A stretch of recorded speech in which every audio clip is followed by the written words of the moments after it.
Welcome to What is Leadership, a special presentation just for you, current and future leaders. My name is David Guerra. I'm the author of The Walking Leader and Great to Follow. Before we get started, I must ask you, what does leadership mean to you? Don't worry about answering it. We'll get to it a little bit later on. Let's first get the definition of leadership. The Merriam-Webster Dictionary defines leadership as the office or position of a leader, the capacity to lead, the act or an instance of leading, or a group of leaders, the leadership, the organization's leadership. That's the definition. So there's multiple, but let's talk more about leadership. And when it comes to leadership, please know and understand that there are definite leadership styles that various leaders use, and they use one, some may use all of them, but it depends on the situation. However, there are 7 leadership styles you need to be aware of. So let's get started. Let's break them all down.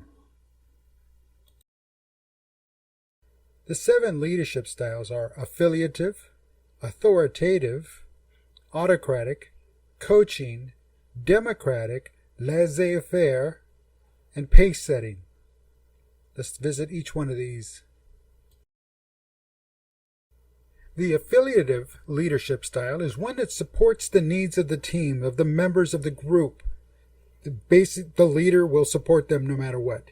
The leader is in a position to encourage harmony and encourage collaboration. Basically, the affiliative leadership style is one where people come first. The authoritative leadership style is where the leader is the visionary. The leader is and has a follow me attitude. These leaders are very confident leaders. They're sure in what they're saying, they're sure in what they're doing, they're sure in their decision making. The autocratic leadership style is one of those where the individual is a do as I say individual. They believe that they are the smartest person in the room. The decisions that they make them with little to no outside input, even from those on their team. The coaching leadership style is one where the individual offers options, saying things like, consider this option. And they also look at people as a reservoir of talent. Those coaches are there to unlock people's potential.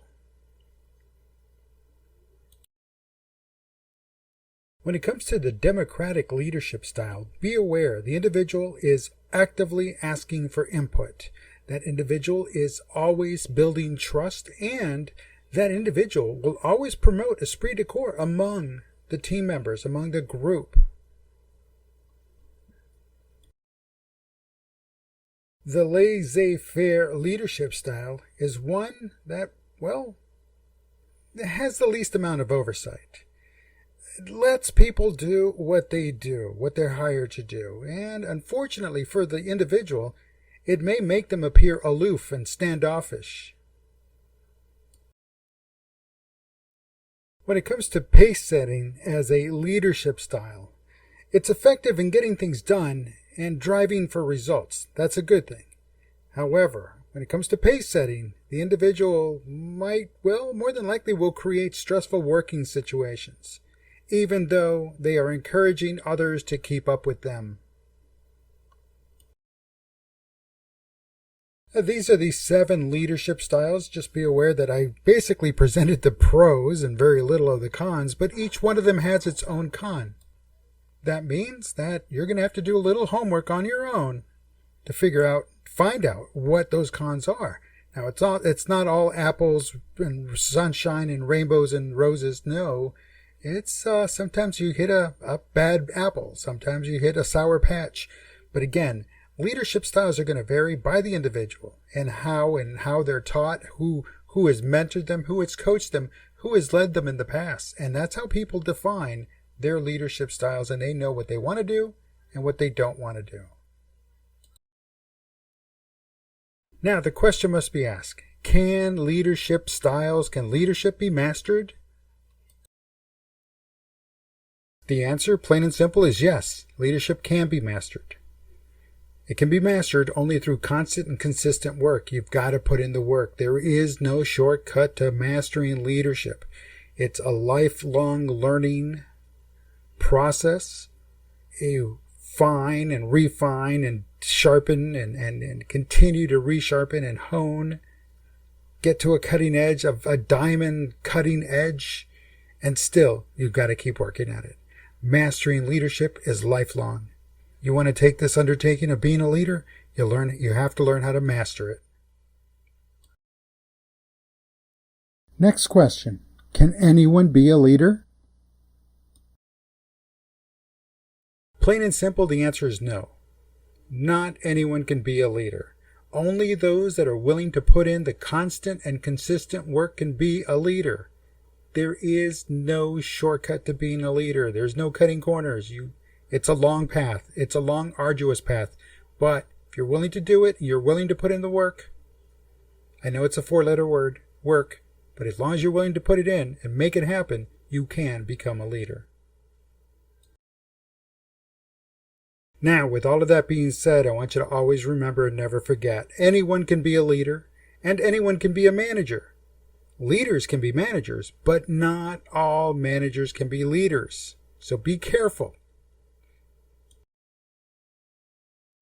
And by be careful, I mean leadership should never be confused with a leadership position, otherwise known as a manager. The organizations are quick to say, oh, you're in a leadership position. But again, you may evolve into a leader, but the position is that of a manager. So be careful, don't confuse it, don't confuse yourself.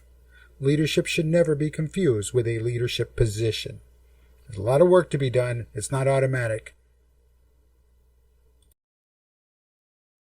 Thus, with all of that being said, when it comes to leadership, please think before you lead. Think before you say, oh, I'm going to do this or do that, or I'm going to be this type of leader.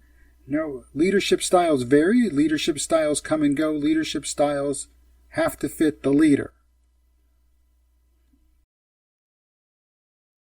So now we're at this point. I ask you again, what does leadership mean to you? I want to thank you for watching What is Leadership? My name is David Guerra, and as always, you can reach out to me. Visit my website, daveguerra.com, or by email, dave@daveguerra.com. I want to hear from you. Let me know what you think of this video, and be on the lookout for more videos coming real soon. Thank you again for watching.